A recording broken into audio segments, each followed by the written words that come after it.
With VB and the heavy hitters. What's going on, my friend? Yeah, we're outside the Beacon Hill studio, Sarah. We got Cosmo Macero Jr. Associates, a man whose ear hair is not 11 inches long. Peter Cadges of the Boston Phoenix. You take a look in his ear. I've seen one. That's enough. Please. Gentlemen, we got a lot to get to. Let's get right to it. Yachtgate, Cosmo. John Kerry somehow has stepped in it again. Got the boat down in Rhode Island for repairs, not for tax evasion purposes. A, how much are you enjoying this story? B, how classic John Kerry is all of this? What I get a kick out of it, here we are in the middle of something. The guy dropped $7 million on a yacht. He can't get near the thing now. He can't go on that thing. He will not be on that yacht all summer. Why? Because you know the thing's being staked out by the Herald, probably the Globe, 3 or 4 TV stations. He goes near that thing, he's next day's splash headline and tabloid opportunity. So he drops some money on the boat. He gets jammed up on the taxes, and now he can't even get on the thing. He's in tough shape. The boat's called the Isabel, Peter, in honor of his mother, allegedly. Should they rename it the Alcatraz, as Mayor Menino once referred to Albatross? Listen, Scott Fitzgerald once said the rich are different from you and me. Hemingway said, yeah, they've got a lot more money. I don't really relate to this. Who could? And does anyone really care except us in the media? Oh, I mean, isn't it his wife's boat?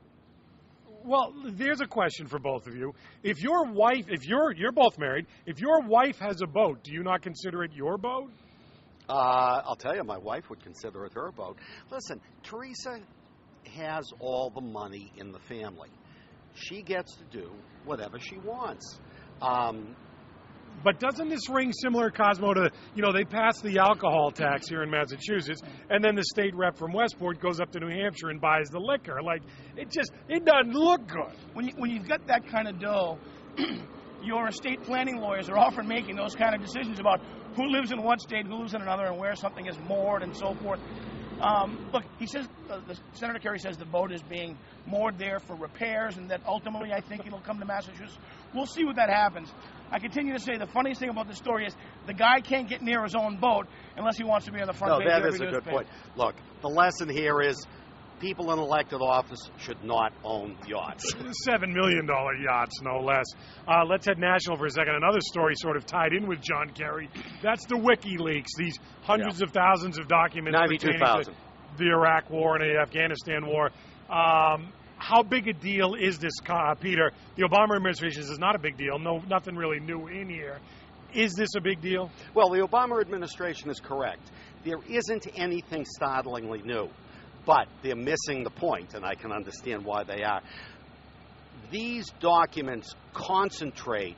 They bring into one spot all of the criticisms that have been made. And there are several very important criticisms.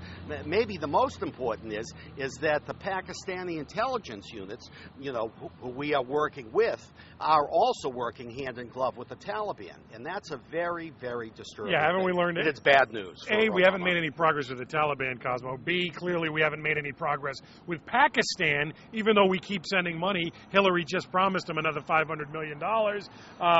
That's the most troubling aspect that we've heard so far. Yeah, when you're dealing with this kind of sensitive information, this level of a leak of information, the media has a couple of key responsibilities. One, to verify and make sure that you've got accurate information. It looks like WikiLeaks has that. And number two, that you're very careful that you're not going to damage the war effort, damage national interest. Now, the government's always going to say, don't release that stuff, and that's always the answer. But I got to tell you, Geraldo Rivera did more damage to the war effort about 7 years ago when he drew that map in the sand about where his embedded unit was heading. So I don't think there's harm done here to the war effort. I do think there's a lot of illuminating information. Real quick, Peter, is this the new Pentagon Papers? Condensed version. Which is troubling, then, if that's the case. Let's talk about the office right behind us, the corner office. New poll for governor's race out, Cosmo. Deval Patrick with a 6-point lead. That's about the percentage he's had. Anything of relevance in these numbers? Not a tremendous amount of movement there, but there is an interesting sort of subtext here. If you look at Charlie Baker's favorable, unfavorables, they've essentially inverted in just 1 month's time. He was plus 11, I think 46 fav, 35 unfavorable.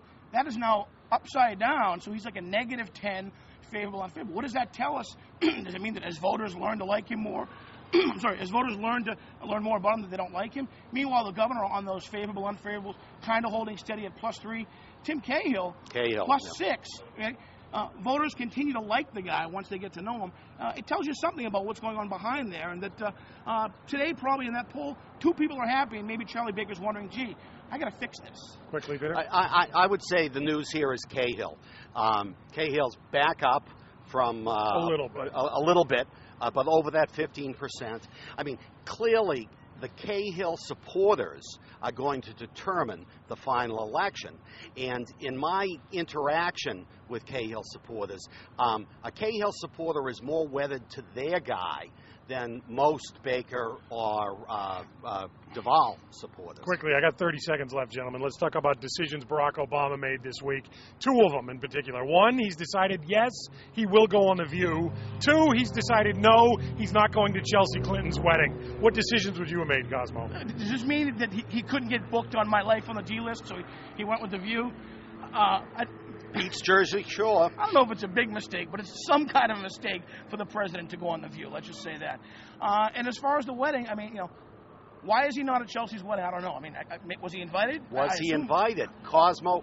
How do you not get invited? How does the Secretary of State not invite the president to her daughter's wedding?